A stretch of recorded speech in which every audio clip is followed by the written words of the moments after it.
നിങ്ങളുടെ ഇഷ്ട പരമ്പരകൾ എക്സ്ക്ലൂസീവായി സൺ നെക്സ്റ്റ് ആപ്പിലൂടെ തികച്ചും ഫ്രീ ആയി ഇപ്പോഴേ ആപ്പ് ഡൗൺലോഡ് ചെയ്യൂ. നമ്മൾ എടുക്കുന്ന തീരുമാനങ്ങൾ പിഴച്ചു പോവാതിരിക്കാൻ വേണ്ടിയല്ലേ മഞ്ചാടി മുതിർന്നവരതിൽ ഇടപെടുന്നത്.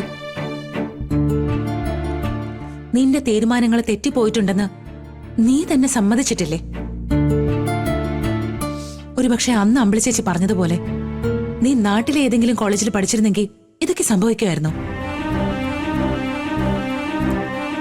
എന്റെ കാര്യം പോലെ അല്ലല്ലോ ചേച്ചി ചീരു ചേച്ചിയുടെ കാര്യം. വിനയേട്ടനെയും കുടുംബത്തിനെയും ഇപ്പോഴും ചീരു ചേച്ചി തള്ളി പറയാൻ പാടില്ലെന്ന് പറഞ്ഞ അമ്പിളിച്ചേച്ചി ചീരുവിനോട് അങ്ങനെ പറഞ്ഞെങ്കിൽ തന്നെ അതിലിടപെടേണ്ട കാര്യം നിനക്കെന്താ? നീ ഈ കുടുംബത്തിലെ ഏറ്റവും ഇളയ കുട്ടിയാ. അമ്പിളിച്ചേച്ചി നമ്മുടെ വല്യേച്ചിയും. നിനക്കവര് വല്യേച്ചിയല്ല, അമ്മയാ. അങ്ങനെയാ അമ്പിളിച്ചേച്ചി നിന്നെ വളർത്തിയത്. സ്വന്തം അമ്മയോട് പറയേണ്ട വാക്കുകളാണോ നീ അവരുടെ മുഖത്ത് നോക്കി പറഞ്ഞത്? നീ ചെയ്തതൊട്ടും ശരിയായില്ല മഞ്ചാടി.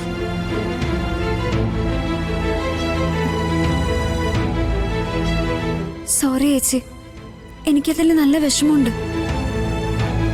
ഇനി ഒരിക്കലും എന്റെ ഭാഗത്തുനിന്ന് ഇങ്ങനൊരു തെറ്റുണ്ടാവില്ല. ഞാൻ വേണമെങ്കിൽ വല്യേച്ചനോട് മാപ്പ് ചോദിക്കാം.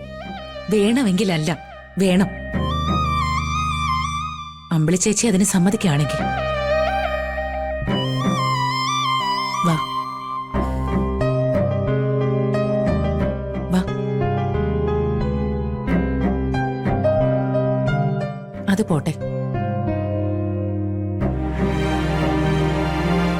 ചീരുവിനെക്കാളും വലിയ സംഘർഷം നിന്റെ മനസ്സിലുള്ളതുകൊണ്ടാ അമ്പിളിച്ചേച്ചിയുടെ ശബ്ദം കേട്ടപ്പോ നീ വയലന്റ് ആയെന്ന് എനിക്കറിയാം.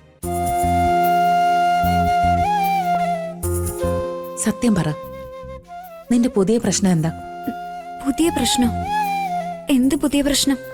അച്ഛൻ എന്ത് തീരുമാനം എടുത്താലും അതിന് നീ സമ്മതിക്കുമെന്നായിരുന്നു ആദ്യം നീ അച്ഛന് കൊടുത്ത വാക്ക്. ജീവൻ രാജിന്റെ അച്ഛനും അമ്മയും വന്നതിന് ശേഷം നിന്റെ മനസ്സിൽ പുതിയ സംശയങ്ങളുണ്ടായി. അതും അച്ഛന് ഞങ്ങളും ഒക്കെ കൂടി ക്ലിയർ ചെയ്തു തന്നു.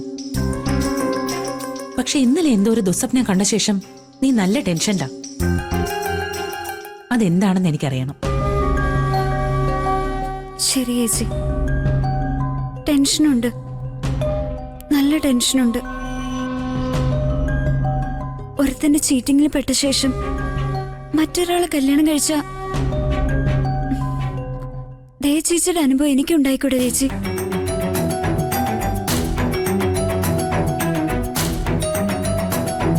ആ നന്ദു തിരിച്ചു വന്ന ശേഷം ദയ ചേച്ചി എന്തുമാത്രം ടെൻഷൻ അനുഭവിച്ചാന്ന് എനിക്കറിയാം.